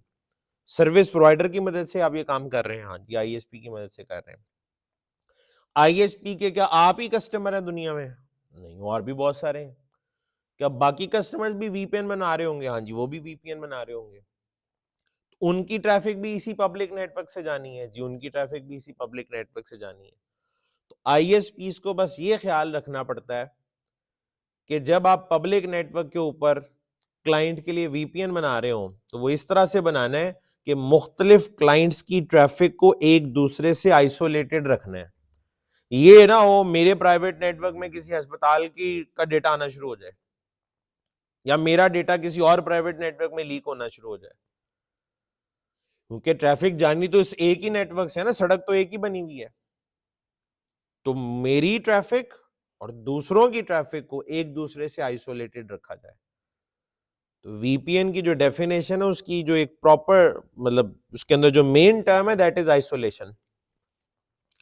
पब्लिक नेटवर्क में मुख्तलिफ प्राइवेट नेटवर्क्स को एक दूसरे से आइसोलेटेड रखना, कस्टमर्स को आइसोलेटेड, मुख्तलिफ प्राइवेट नेटवर्क्स को इस तरह से आपस में कनेक्ट करना कि डिफरेंट कस्टमर्स की जो प्राइवेट नेटवर्क्स हैं वो एक दूसरे से आइसोलेटेड रहे, गडमड ना हो जाए, मर्ज ना हो जाए आपस में। अक्सर लोग ना सिक्योरिटी का लफ्ज वीपीएन के साथ उसका लाजमी हिस्सा बनाया होता है। याद रखें सिक्योरिटी का वीपीएन से कोई लेना देना नहीं है। VPN doesn't mean security. VPN बस इसकी डेफिनेशन इतनी सी है, प्राइवेट नेटवर्क्स को आपस में पब्लिक नेटवर्क के ऊपर कनेक्ट करना और इस तरह से कनेक्ट करना कि वो दूसरे कस्टमर से आइसोलेटेड रहे। पब्लिक नेटवर्क ना सबका है तो सबकी ट्रैफिक वहीं से जानी है, तो आपकी ट्रैफिक और किसी दूसरे कस्टमर की ट्रैफिक आपस में गड़बड़ नहीं होनी चाहिए, बस आइसोलेटेड रहनी चाहिए। वीपीएन की डेफिनेशन ये है, सिक्योरिटी इसमें अलग से घुसाने की इस डेफिनेशन में जरूरत नहीं है। वीपीएन एक कॉन्सेप्ट है, वीपीएन को सिक्योर करना एक अलग कॉन्सेप्ट है। वीपीएन अलग होता है, सिक्योर वीपीएन अलग होता है। सिक्योर वीपीएन के लिए आपको क्या करना पड़ेगा? बस इतना सा काम करना पड़ेगा, जो कस्टमर की ट्रैफिक जा रही है वो एनक्रिप्ट कर दें आप, दैट्स इट। सिक्योर चैनल बना दें, उसके लिए एनक्रिप्ट कर दें, जो डेटा जा रहा हो वो ऑल्टरनेट तरीके से रिप्रेजेंट करें, कोई एक्सेस कर भी ले तो उसको समझना आए कि क्या लिखा हुआ है। और उसके लिए आपको मैंने पहले भी बताया हुआ कीज होती हैं, सिमेट्रिक कीज है, एसिमेट्रिक कीज है। एसिमेट्रिक कीज इस्तेमाल कर लेंगे तो उसको तोड़ना नामुमकिन है, सिमेट्रिक कीज यूज करेंगे तो वो आपकी की भी अगर इसी पब्लिक नेटवर्क से एक्सचेंज हो रही है तो वो भी सिक्योर नहीं होगी, ठीक है जी। तो वीपीएन और सिक्योर वीपीएन, इन टर्म्स को आप इस तरह से रखेंगे। वीपीएन का लाजमी हिस्सा सिक्योरिटी नहीं, वीपीएन इटसेल्फ कोई सिक्योर चीज नहीं होती, सिक्योर वीपीएन सिक्योर होता है, ठीक है जी। नहीं, वीपीएन बनाना अलग चीज है, सिक्योर वीपीएन बनाना एक अलग कॉन्सेप्ट होता है, ठीक है जी। अच्छा, अब आगे बढ़ते हैं। ये तो मैंने जनरल कॉन्सेप्ट दिया आपको वीपीएन का। वीपीएन बहुत तरह के हैं, लेकिन उनको अगर कैटेगराइज किया जाए तो दो ही कैटेगरीज बनती हैं जी, वीपीएन की दो कैटेगरीज बनती हैं। एक होते हैं ओवरले वीपीएन, ओवरले वीपीएन ये वीपीएन की वो कैटेगरी है, जब से वीपीएन है तब से ये है। वीपीएन ओवरले वीपीएन मॉडल हम इसको कहेंगे जी, ओवरले वीपीएन मॉडल। एक ओवरले वीपीएन मॉडल होता है और एक peer to peer VPN model होता है। Peer to peer VPN model तो एक अरसे तक यूं समझे एक थ्योरेटिकल मॉडल ही रहा है, क्योंकि इसकी को प्रैक्टिकल मिसाल आपको मिलती ही नहीं थी। सारे हमारे जितने भी वीपीएन टेक्नोलॉजीज हैं सब की सब ओवरले वीपीएन ही है। जितने भी वीपीएन हैं, आपका वास्ता जिन वीपीएन से पढ़ता रहा है या पढ़ेगा वो सब ओवरले होते हैं। मैं इनमें फर्क बताता हूं आपको क्या है। और दूसरी कैटेगरी जो है that is peer to peer VPN. ठीक है जी, overlay VPN and peer to peer VPN, overlay VPN and peer to peer VPN. सबसे पहले जरा ओवरले वीपीएन का बुनियादी कॉन्सेप्ट मैं आपको बता दूं इसमें क्या होता है जी। ओवरले वीपीएन में याद रखें हमने एमपीएलएस वीपीएन पढ़ना है, ठीक है जी। वो उसका थोड़ा सा ताल्लुक इसके साथ है, मुकम्मल तौर पे नहीं है, ठीक है जी। ओवरले वीपीएन, ओवरले वीपीएन में जो सर्विस प्रोवाइडर है ना, सर्विस प्रोवाइडर को क्लाइंट के आईपी एड्रेस की कोई इंफॉर्मेशन नहीं होती, क्लाइंट की आईपी एड्रेसिंग स्कीम की कोई इंफॉर्मेशन नहीं होती। सर्विस प्रोवाइडर को क्लाइंट के ऊपर क्या आईपी चल रहा है कोई लेना देना नहीं है, एक बात। दूसरा, सर्विस प्रोवाइडर और क्लाइंट आपस में राउटिंग नहीं करते। क्लाइंट और सर्विस प्रोवाइडर के दरमियान कोई राउटिंग अपडेट एक्सचेंज नहीं होती। सर्विस प्रोवाइडर क्लाइंट या क्लाइंट सर्विस प्रोवाइडर की राउटिंग में पार्टिसिपेट नहीं करते। ना सर्विस प्रोवाइडर को क्लाइंट की आईपी एड्रेसिंग की स्कीम का पता होता है, ना सर्विस प्रोवाइडर और क्लाइंट के दरमियान राउटिंग होती है किसी भी किस्म की। किसमें? किसी भी तरह के ओवरले वीपीएन में। ओवरले वीपीएन मॉडल जो है, ओवरले वीपीएन मॉडल, इसमें जितने भी वीपीएन हैं इनमें सर्विस प्रोवाइडर को क्लाइंट के ऊपर क्या एड्रेसिंग स्कीम चल रही है कोई लेना देना नहीं, उसे पता ही नहीं होता, शेयर ही नहीं करता। और ना ही सर्विस प्रोवाइडर और क्लाइंट आपस में राउटिंग करते हैं, यानी क्लाइंट के किसी नेटवर्क तक पहुंचने का बेस्ट पाथ क्या है सर्विस प्रोवाइडर को कोई पता नहीं होता। कोई राउटिंग, स्टैटिक डायनामिक किसी किस्म की राउटिंग सर्विस प्रोवाइडर और क्लाइंट के दरमियान नहीं होती इन ओवरले वीपीएन। तो ओवरले वीपीएन का फायदा क्या और नुकसान क्या है? ओवरले वीपीएन का फायदा यह है कि same address space can be used by multiple clients. मतलब ये सर्विस प्रोवाइडर का प्रोवाइडर एज राउटर है, ये लिंक कस्टमर की तरफ जा रहा है और ये कस्टमर की तरफ जा रहा है। ये दो अलग अलग कस्टमर हैं, customer A and customer B. Customer पे मैंने क्या कहा था, प्राइवेट नेटवर्क चल रहा होगा, बिल्कुल ठीक है। मैं कहता हूं जी यहाँ पे नेटवर्क है 10.0.0.0/8। इस कस्टमर का जो प्राइवेट नेटवर्क है उसका ये, अच्छा प्रोवाइडर एज राउटर जो है ना ये वाला, ओवरले वीपीएन के केस में यहां कोई आईपी शाईपी कॉन्फ़िगर ही नहीं होना, यानी वो 10 वाला नेटवर्क कस्टमर के अपने नेटवर्क के अंदर चल रहा है, यहां पे कोई कॉन्फ़िगरेशन नहीं होनी उसकी। और सिमिलरली यहां पे भी नहीं होनी, कस्टमर बी की तरफ जो इंटरफेस जा रहा है वहां पे कोई आईपी शाईपी नहीं है। यानी प्रोवाइडर एज राउटर को कस्टमर ए के ऊपर क्या एड्रेसिंग स्कीम है कोई पता नहीं है, और बी के ऊपर क्या है वो भी कोई पता नहीं है। तो इसका फायदा क्या है, कस्टमर बी के ऊपर भी अगर 10 वाला ही नेटवर्क चल रहा है तो इस प्रोवाइडर एज राउटर को कोई उस पर एतराज नहीं होगा, उसे पता ही कुछ नहीं है, जो मर्जी हो कोई फर्क नहीं पड़ेगा। लेकिन अगर, ठीक है, ये फायदा इसका क्या है, same address space can be used by multiple clients. आपको पता ना प्राइवेट नेटवर्क में यही तो आजादी होती है, जो मैंने यूज किया आप भी वही कर सकते हैं, जो आपने किया दुनिया में करोड़ों नेटवर्क्स और में भी वो कॉन्फ़िगर हो सकता है, कोई प्रॉब्लम नहीं आएगी अगर आप ओवरले वीपीएन मॉडल पे चल रहे हैं तो, क्योंकि सर्विस प्रोवाइडर को पता ही कोई नहीं होता। और ना ही सर्विस प्रोवाइडर और कस्टमर के दरमियान कोई राउटिंग होनी है, तो इसका नुकसान क्या है? कस्टमर की एक ब्रांच से दूसरी ब्रांच तक जो आपका डेटा फॉरवर्ड होगा वो बेस्ट पाथ से होगा, इसकी कोई गारंटी नहीं है। जब राउटिंग ही नहीं हो रही, बेस्ट पाथ कैलकुलेट ही नहीं हो रहा, ठीक है जी, तो बेस्ट पाथ की कोई गारंटी नहीं होती। ओवरले वीपीएन का फायदा ये है कि same address can be used by multiple clients, ठीक है जी, और नुकसान ये है सब ऑप्टिमल राउटिंग।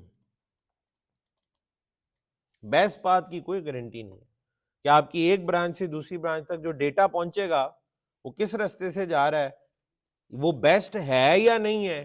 पहुंचेगा जरूर, लेकिन बेस्ट पाथ से पहुंचने की कोई गारंटी नहीं है। वो तो तभी हो सकती है जब आपने राउटिंग की हो, एंड टू एंड राउटिंग की हो। एंड टू एंड राउटिंग तो आप कर ही नहीं रहे यहां, तो जब नहीं कर रहे तो आपका सब ऑप्टिमल पाथ यहां पे चूज होगा, बेस्ट पाथ की कोई गारंटी नहीं होगी। ओवरले वीपीएन के क्या क्या पॉइंट्स हैं जी? Same address space multiple client use कर सकते हैं, क्योंकि सर्विस प्रोवाइडर को पता ही नहीं होता आपकी आईपी एड्रेसिंग की स्कीम क्या है। सर्विस प्रोवाइडर क्लाइंट के साथ राउटिंग अपडेट भी एक्सचेंज नहीं, किसी किस्म की राउटिंग नहीं होती थी आपस में। सर्विस प्रोवाइडर क्लाइंट की राउटिंग में पार्टिसिपेट नहीं करता, क्लाइंट सर्विस प्रोवाइडर राउटिंग में पार्टिसिपेट नहीं करता, जिसका नतीजा ये निकलता है कि राउटिंग आपकी सब ऑप्टिमल होगी। बेस्ट पाथ की कोई गारंटी नहीं होती इसमें। लेकिन उसके बरक्स अगर हम peer to peer VPN model देखें, अगर क्या देखा जाए, peer to peer VPN model देखा जाए, यहां कहानी डिफरेंट है। यहां सर्विस प्रोवाइडर को क्लाइंट की आईपी एड्रेसिंग की स्कीम भी पता होती है। SP knows clients IP addressing scheme. SP and clients participates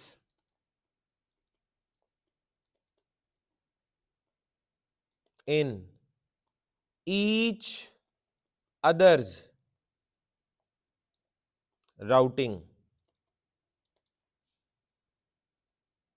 एक दूसरे की राउटिंग में पार्टिसिपेट करते हैं, यानी सर्विस प्रोवाइडर और क्लाइंट के दरमियान राउटिंग होगी, प्रोवाइडर एज और कस्टमर एज के दरमियान राउटिंग प्रोटोकॉल चल रहा होगा, कोई सा स्टैटिक राउटिंग करा सकते हैं, डायनामिक करा सकते हैं, बीजीपी चला लें, आईएसआईएस चला लें, रिप चला लें, ओएसपीएफ चला लें। फायदा क्या है इसका? बेस्ट पाथ हमेशा चूज होगा। ऑप्टिमल राउटिंग, फायदा क्या है? ऑप्टिमल राउटिंग, गारंटी होगी कि आपकी एक ब्रांच से दूसरी ब्रांच तक जो डेटा जा रहा है, जो पैकेट जा रहा है, वो बेस्ट पाथ से जाएगा। ऑप्टिमल राउटिंग, ये इसका फायदा है पीयर टू पीयर का। नुकसान क्या है? नुकसान ये है same address space can not be used by multiple clients. मतलब क्या है इस बात का?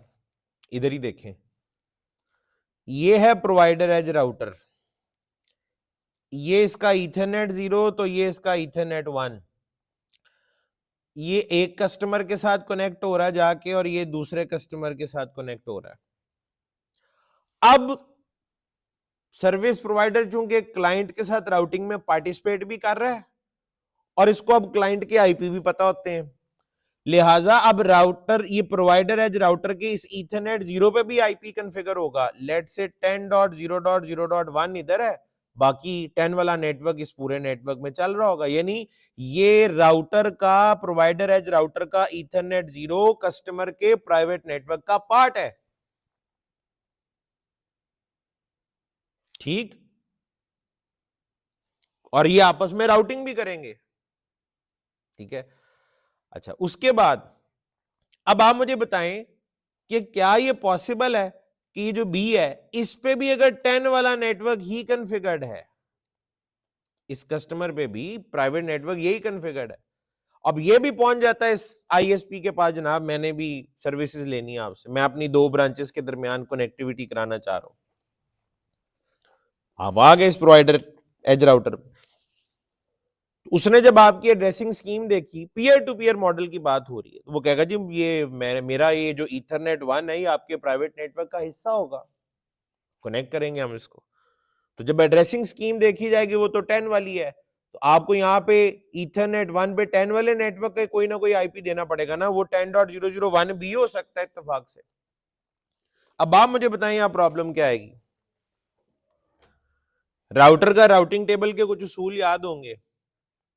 राउटर का काम क्या है, डिफरेंट नेटवर्क्स को आपस में कनेक्ट करना। मैंने आपको कहा था राउटर अपनी जान दे देगा, लेकिन वो सेम नेटवर्क की कनेक्टिविटी नहीं करा सकता आपस में। आप एक ही नेटवर्क के आईपी राउटर के 2 इंटरफेसेस पे दे ही नहीं सकते, राउटर एरर नहीं दे देता ओवरलैपिंग एड्रेसेस। ये प्रोवाइडर एज राउटर तो मानेगा ही नहीं, वो कहेगा ये वाला नेटवर्क तो ऑलरेडी मेरे ईथरनेट 0 पे चल रहा है, तो ईथरनेट 1 पे भी वही वाला नेटवर्क ये मैं होने नहीं दूंगा, राउटर छोड़ डाल देगा ओवरलैपिंग एड्रेसेस ओवरलैपिंग एड्रेसेस, वो कहेगा ये नहीं हो सकता। समझ आ रही है ना ये बात। प्रोवाइडर एज राउटर कहेगा 2 कस्टमर के सेम आई, मेरे 2 इंटरफेसेस के ऊपर सेम नेटवर्क के आईपी, सवाल ही पैदा नहीं होता।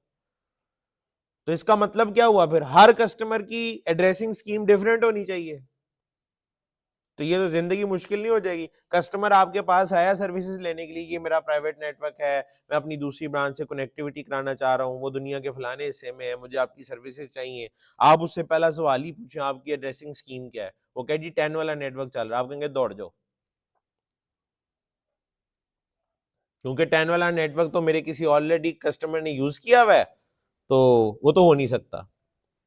और इस तरह तो आप ये भी सोचे ना कि प्राइवेट नेटवर्क फिर हैं ही कितने, क्लास ए में तो एक ही है 10 वाला, चलो उसके सबनेट बना के भी किस हद तक गुजारा कर सकते हैं, क्लास बी में भी लिमिटेड है, क्लास सी में भी लिमिटेड है, एक हद तक तो आप डिफरेंट मैनेज कर लेंगे, लेकिन कहां तक कर सकेंगे, तो पॉसिबल ही नहीं रहेगा। दूसरा, आप किसी कस्टमर को ये कह ही कैसे सकते हैं अपनी एड्रेसिंग स्कीम चेंज करो,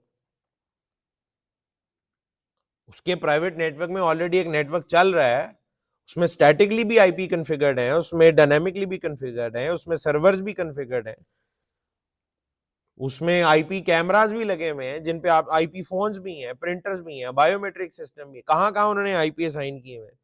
चलो डायनामिक आईपी तो बंदा बदल ही लेता है, लेकिन अगर कुछ स्टैटिक आईपी भी है तो वो तो बड़ा मुश्किल हो जाएगा। और अगर आपने अपने नेटवर्क में उन आईपी की बेस पे कोई पॉलिसीज भी बनाई हुई है, तो कस्टमर तो फिर आपके कहने पे अपनी एड्रेसिंग स्कीम चेंज नहीं कर सकेगा ना।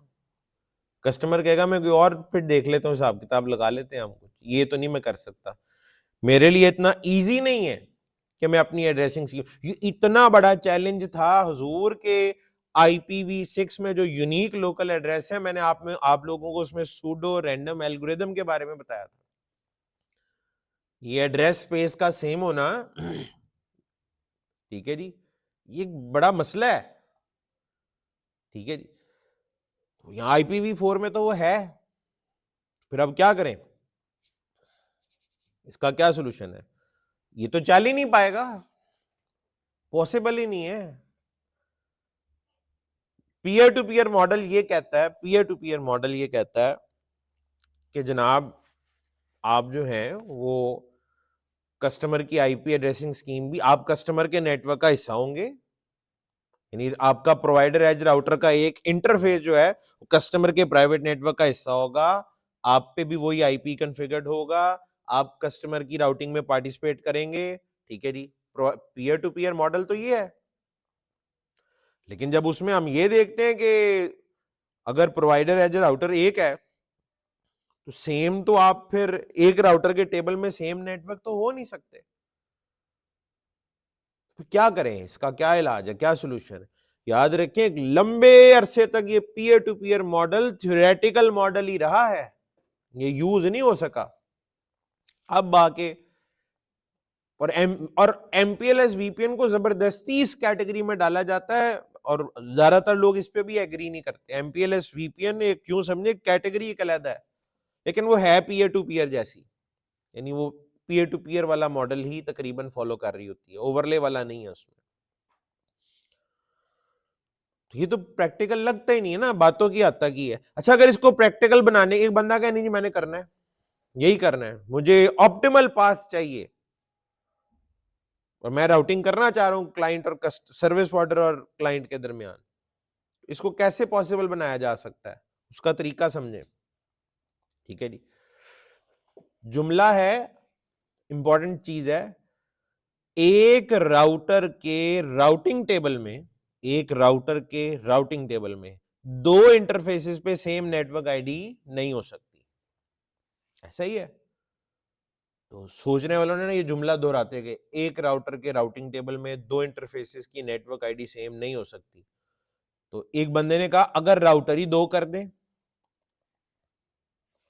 दो राउटर कर दें, दो राउटर्स के अपने अपने इंटरफेसेस पे, इधर ईथरनेट 0, इधर इसका ईथरनेट 0, इसके ऊपर 10.0.0.1 वाला आईपी और इसके ऊपर 10.0.0.1 वाला आईपी है, ये तो हो सकता है ना। राउटर ए का अपना राउटिंग टेबल, राउटर बी का अपना राउटिंग टेबल, राउटर ए का अपना राउटिंग टेबल है, बी का अपना राउटिंग टेबल है। ए के राउटिंग टेबल में एक इंटरफेस 10 वाले नेटवर्क में है, तो बी के टेबल में भी एक इंटरफेस 10 वाले नेटवर्क में हो सकता है, बिल्कुल हो सकता है, इस पे तो कोई इतराज नहीं। तो आप क्या करें, वो जो आपका कस्टमर ए था उसको इसके साथ कनेक्ट कर दें, जो कस्टमर बी था उसको इसके साथ कनेक्ट कर दें। ये मतलब क्या करने की कोशिश कर रहे हैं? आपको वो पॉप याद है, पॉइंट ऑफ प्रेजेंस? तो आपका जो आईएसपी का पॉइंट ऑफ प्रेजेंस होगा, जहां पे आपके वो प्रोवाइडर एज राउटर होंगे, आपने कहा जी हम फिर यूं कर लेते हैं, अगर हमारे किसी एक राउटर के ऊपर हमने एक प्रोवाइडर एज लगाया, उस पर एड्रेसिंग स्कीम यूज हो रही है, हमारे पास एक कस्टमर आता है जो कि सेम एड्रेस स्पेस अगर इस्तेमाल कर रहा है, तो हम फिर उसको सर्विसेज देने के लिए ग्राहक वापस मोड़ने की बजाय हम क्या करेंगे, हम प्रोवाइडर एज राउटर एक और लगा लेंगे उसके लिए। दो अलग अलग राउटर पे तो मसला नहीं ना होगा। वेरी गुड आइडिया, वक्ती तौर पे तो अच्छा लग रहा है। ठीक है जी, कि हम दो प्रोवाइडर एज राउटर लगा लेते हैं। तो फिर काजी अगर एक और कस्टमर आया, एक और प्रोवाइडर एज राउटर, एक और आया सेम एड्रेस स्पेस लेकर आया, एक और प्रोवाइडर एज राउटर, तो आपके अगर सैकड़ों हजारों कस्टमर्स हो, तो फिर आप क्या सैकड़ों हजारों प्रोवाइडर एज राउटर लगाते रहेंगे? आपको कॉस्ट ज्यादा नहीं पड़ेगी? डेफिनेटली ज्यादा पड़ेगी। और इतने ज्यादा राउटर रखने के लिए फिर जगह भी बड़ी होगी, डेटा सेंटर भी बड़ा होगा, वो छोटी सी पॉइंट ऑफ प्रेजेंस आपकी क्या बन जाएगी, तो बंदे भी ज्यादा रखने पड़ेंगे, उस डेटा सेंटर को ठंडा भी रखना पड़ेगा, पावर भी देनी पड़ेगी, पावर का बैकअप भी देना पड़ेगा। वो छोटी सी इन्वेस्टमेंट जो है वो तो फिर आपकी अरबों खरबों में पहुंच जाएगी। ये तो कोई इतना स्मार्ट तरीका नहीं लग रहा इस प्रॉब्लम को हैंडल करने का। यानी राउटिंग होनी चाहिए, बेस्ट ऑप्टिमल पाथ की खातिर इतनी बड़ी कुर्बानी दे दे। अच्छा, कुर्बानी दे के मैं तो हमेशा ये कहता हूँ, पैसा खर्च करके अगर मसला परमानेंटली हल हो जाए तो कर ले खर्च, लेकिन यहाँ पे परमानेंटली हल फिर भी नहीं होना था। अगर आप कर भी लेना अलग अलग राउटर, फिर भी मसला हल नहीं होना। पता है क्यों? माशाल्लाह आप तो राउटिंग के चीते हैं, दुनिया राउटिंग के बारे में आपसे आके राय लेती है, राउटिंग कैसे कराएं। ठीक है जी, तो देखिए अब होगा ये कि ये जो प्रोवाइडर एज राउटर है ना, अल्टीमेटली ये सारे के सारे किसी ना किसी प्रोवाइडर राउटर से जाके मिल रहे होंगे। ठीक है, प्रोवाइडर राउटर के ऊपर जाके टर्मिनेट हो रहा होता है। तो इनके पीछे प्रोवाइडर राउटर तो हो सकता है ना एक ही हो। इसका मैं कहता हूं लेट से चलें ये ईथरनेट 1 है, इसका ईथरनेट 0 कर लें, चलें प्रोवाइडर राउटर का। राउटर ए के टेबल में 10 वाला नेटवर्क है, वो इधर से एडवर्टाइज होके प्रोवाइडर राउटर के पास आ जाएगा। राउटर बी के पास भी एक 10 वाला नेटवर्क है, वो इधर से एडवर्टाइज होके प्रोवाइडर राउटर के पास आ जाएगा। आपने जो भी प्रोटोकॉल चलाया हुआ है, राउटिंग तो हो रही होगी ना इनके दरमियान। ये सर्विस प्रोवाइडर का अगर ऑटोनोमस सिस्टम है, तो ऑटोनोमस सिस्टम में तो कोई ना कोई आईजीपी चल रहा होता है। सर्विस प्रोवाइडर में तो खास तौर पे मैंने बताया था ओएसपीएफ चल रहा होगा या आईएसआईएस चल रहा होगा। तो ओएसपीएफ या आईएसआईएस इस प्रोवाइडर राउटर को ये 10 वाले नेटवर्क की इंफॉर्मेशन ला के नहीं देंगे। वो इन्फॉर्मेशन ए से भी मिलेगी, वो इन्फॉर्मेशन बी से भी मिलेगी। तो प्रोवाइडर राउटर के टेबल में 10 वाला नेटवर्क जो है, उसकी एंट्री फिर कैसे लिखी हुई नजर आएगी? दो रास्ते होंगे, ईथरनेट 1 भी होगा और ईथरनेट 0 भी होगा। अब इस प्रोवाइडर राउटर के पास अगर 10 वाले नेटवर्क के लिए कोई पैकेट आता है तो वो उसके साथ क्या सलूक करेगा? एक पैकेट इधर भेजेगा, एक पैकेट इधर भेजेगा। यानी कस्टमर ए के लिए कोई पैकेट आ रहा है 10 वाले नेटवर्क का, तो लोड बैलेंसिंग हो रही है। एक पैकेट कस्टमर ए की तरफ जाएगा, एक बी की तरफ जाएगा। सिमिलरली जो बी के लिए पैकेट आना है उसके साथ क्या होगा? लोड बैलेंसिंग, एक पैकेट नीचे, एक पैकेट ऊपर। तो ये तो काम खराब नहीं हो गया, तो वो गडमड नहीं हो गया, तो वीपीएन का नाम का बेड़ा गर्क नहीं हो गया। आपने तो आइसोलेशन रहने नहीं दी, यहां पे प्रॉब्लम है। पहले तो पैसे खर्चे इतने ज्यादा। अगर कोई कस्टमर ऐसा आता है जो सेम एड्रेस स्पेस यूज कर रहा है दूसरे कस्टमर वाली, तो आप राउटर ही नहीं लगा रहे हैं उसके लिए, चलो तुम्हें एक अलग राउटर पर डाल देते हैं, और राउटर लगाई जा रहे हैं, क्योंकि आप सेम एड्रेस स्पेस हजारों लाखों कस्टमर्स ने यूज की होगी, और मसला फिर भी हल नहीं हो रहा। एक हद तक हो रहा है बॉर्डर राउटर पे, आगे जहां पे कॉमन प्रोवाइडर राउटर आता है फिर वही इशू है, मसले का हल नहीं निकल पा रहा। और हमें अपने इस मसले का हल चाहिए, सोल्यूशन। फंसे हुए हैं जी हम, ठीक है जी। हल ऐसा होना चाहिए पैसे भी कम खर्च हो और आइसोलेशन भी हो जाए, वीपीएन भी बन जाए। वीपीएन में आइसोलेशन चाहिए, प्राइवेट नेटवर्क्स आपस में इस तरह से कनेक्ट हों कि आइसोलेटेड रहे। तो मेरे इस वक्त दो रिक्वायरमेंट्स हैं। मैं इस प्रॉब्लम को कम से कम पैसों के साथ सॉल्व करना चाहता हूं, और अपने डिफरेंट कस्टमर्स की ट्रैफिक को, चाहे वो सेम एड्रेस स्पेस, मैं चाहता हूं मेरे कस्टमर सेम एड्रेस स्पेस भी यूज कर लें। मैं चाहता हूं मेरे कस्टमर जो हैं वो उनके लिए ऑप्टिमल राउटिंग भी हो, और मैं चाहता हूं पैसे भी कम खर्च हो। भाई मेरी इन्वेस्टमेंट कम होगी तो मैं कस्टमर को सस्ता सोल्यूशन दे दूंगा ना, पैसे तो मैंने अल्टीमेटली कस्टमर से लेने हैं। मेरी कॉस्ट बढ़ेगी तो मैं पैसे कस्टमर से भी तो ज्यादा चार्ज करूंगा, तो सस्ता सोल्यूशन चाहिए, ठीक है जी। और दूसरा, सेम एड्रेस स्पेस भी मैं चाहता हूं मल्टीपल क्लाइंट्स इस्तेमाल कर लें, और ऑप्टिमल राउटिंग भी हो। तो ये सारी चीजें इकट्ठी करके आपको एक ही जगह पे मिलती हैं, और उस सॉल्यूशन का नाम है MPLS VPN। जो काम ये कर सकता है ना, वो किसी और तरह का VPN नहीं कर सकता। ये आपके सारे मसले हल कर देगा, पैसे भी बचाएगा, same address space bye multiple client भी यूज करा देगा, क्लाइंट का नेटवर्क भी डिस्टर्ब नहीं होगा, और दूसरा ऑप्टिमल राउटिंग भी कराएगा। यानी आप यूं कह लें कि ओवरले और पीयर टू पीयर मॉडल की जो दोनों बेनिफिट्स थे ना, उनको ये कंबाइन कर देता है MPLS VPN। अब ये कैसे कर देता है, ये सीखना पड़ेगा आपको। MPLS VPN में क्या क्या कंपोनेंट्स हैं, काम कैसे करता है, ये जादू कैसे होगा। आखिर आप अगर कह रहे हैं पैसे बचाएंगे, तो इसका मतलब आप हर क्लाइंट के लिए अलग राउटर नहीं लगा रहे होंगे, आप एक ही राउटर के ऊपर जो है वो मल्टीपल कस्टमर्स को टर्मिनेट करने की कोशिश करेंगे। हालांकि उनकी नेटवर्क आईडी भी सेम होगी, आईपी एड्रेसिंग की स्कीम भी सेम होगी, और आप एक ही राउटर पे उनको कनेक्ट कर रहे होंगे। आप राउटर को मनाएंगे किस तरह? राउटर तो मानता ही नहीं है, तो राउटर को मनाना भी पड़ेगा, MPLS VPN मनाएगा उसको, ठीक है। और उसके बाद जब सेम एड्रेस स्पेस होगी मल्टीपल क्लाइंट के पास, तो आपके जब वो आगे राउटर्स के पास वो नेटवर्क जाएगा, ठीक है जी, 10 वाला नेटवर्क, ठीक है। अब वो 10 वाला नेटवर्क आपके 2, 3, 4, 5 कस्टमर्स का हो सकता है, तो उन्हें आप आइसोलेट कैसे करेंगे? आपके जो प्रोवाइडर राउटर है, बल्कि आपकी पूरी जो सर्विस प्रोवाइडर की या पूरी MPLS डोमेन है आपकी, वो आइसोलेट कैसे करेगी कि ये 10 वाला नेटवर्क अलहदा कस्टमर का और ये 10 वाला नेटवर्क अलहदा कस्टमर का? आज से पहले तो ऐसी कोई वैरायटी हमारे पास नहीं थी, 10 वाला नेटवर्क एक ही होता था। आज 10 वाला नेटवर्क इस क्लाइंट का अलहदा, इस क्लाइंट का अलहदा, इस क्लाइंट का अलहदा, इस क्लाइंट का अलहदा, और उन्हें आइसोलेट भी रखना है। ये सारे काम MPLS VPN कर सकता है। कैसे करेगा, इसके लिए पहले हम थोड़ी सी ब्रेक कर लेते हैं, ब्रेक से वापस आएंगे। ब्रेक से मेरी वापसी होगी जी 11:30 बजे। तो 11:30 बजे जी MPLS VPN हमारे मसलों को कैसे हल करता है, हमारी जिंदगी कैसे आसान बनाता है, इसके लिए लैब डायग्राम क्या होगी, इसकी इंप्लीमेंटेशन देखेंगे, एमपीएलएस वीपीएन मुकम्मल करने के बाद आपकी फिर एग्जाम की गाइडलाइंस होंगी जी, और उसके बाद फिर आपकी आज की असेसमेंट। ठीक है, तो अभी ब्रेक करते हैं, 11:30 बजे मैं आपसे मिलता हूँ। ठीक है, और एमपीएलएस वीपीएन को पहले समझते हैं, फिर कन्फिगर करते हैं।